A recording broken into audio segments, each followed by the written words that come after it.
परमपिता ने जब यह सृष्टि बनाई तो सृष्टि में मनुष्य को बनाया।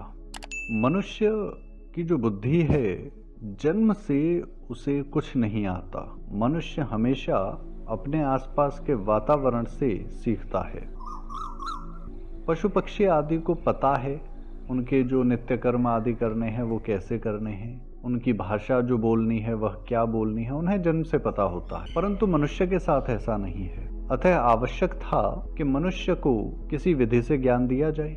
तो सर्वप्रथम जो मनुष्यों का जन्म हुआ उन्हें परमपिता ने वेद का ज्ञान दिया। वेद में एक और जहां उन्हें जीवन जीने के लिए आवश्यक व्यवहारिक अथवा कहा जाए कि भौतिक ज्ञान दिया, उसमें जो भी आपके जीने के लिए जो कुछ आवश्यक है, चाहे वो कृषि है, खगोल विज्ञान है, चाहे कपड़े बनाना है, चाहे भोजन बनाना है, चाहे कंप्यूटर है, मशीन आदि बनाना है, जो भी जीवन के लिए आवश्यक है वह संपूर्ण ज्ञान, इस ब्रह्मांड का पूरा भौतिक ज्ञान वहां पर दिया। उसके साथ ही आत्मा के विषय में, परमात्मा के विषय में जो ज्ञान है, जिसे हम आत्म विद्या या ब्रह्म विद्या कहते हैं, उसे भी प्रदान किया। वेद आपको बताता है कि भौतिक ज्ञान और जो आध्यात्मिक ज्ञान है, किस प्रकार दोनों को एक साथ लेकर आप मोक्ष को प्राप्त करते हो। सनत कुमार और नारद मुनि के विषय में छांदोग्य उपनिषद में एक कथा आती है। तो नारद मुनि ब्रह्म ज्ञान के लिए सनत कुमार के पास जाते हैं।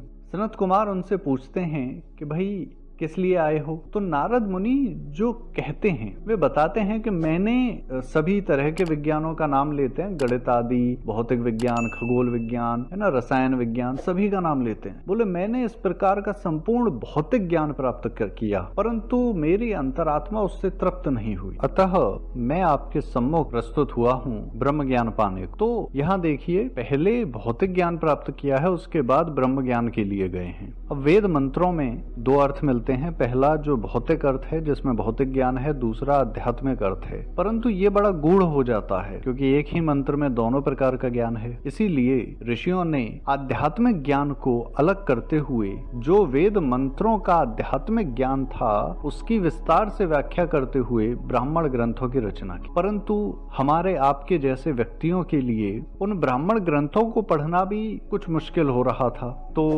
ऋषि महर्षियों ने उपनिषदों की रचना, जिसमें सरल भाषा में कहानी आदि के माध्यम से उस ब्रह्म ज्ञान को प्रदान किया गया है। उपनिषद पढ़ने का आपका प्रमुख उद्देश्य है कि उपनिषद आपको बताता है आप हो कौन। मन में प्रश्न आता है ना, मैं कौन हूँ, मेरा लक्ष्य क्या है, मैं किस लिए हूँ और उस लक्ष्य तक जाने का रास्ता क्या है। इन सब का उत्तर आपको उपनिषद के माध्यम से मिलता है। यह सरल भाषा में ब्रह्म ज्ञान हमें प्राप्त करवाता है और साथ ही साथ जीवन जीने की कला हमें सिखाता है। बहुत से व्यक्ति सोचते हैं कि उपनिषद का व्यवहारिक लाभ क्या है, प्रैक्टिकल लाइफ में क्या बेनिफिट होगा। तो बेनिफिट ये होगा कि आपका दृष्टिकोण ऋषि के जैसा हो जाएगा, आपका जो जीवन जीने का तरीका है वो पूरी तरह से बदल जाएगा। ऐसा नहीं है कि उपनिषद पढ़ लिए तो सन्यास ही मिलना है, ऐसा कुछ भी नहीं है। एक गृहस्थ व्यक्ति उपनिषद पढ़ने के बाद, सीखने के बाद अच्छे से गृहस्थ धर्म के जो नियम हैं, जो जिम्मेदारियां हैं, उनका पालन कर सकता है।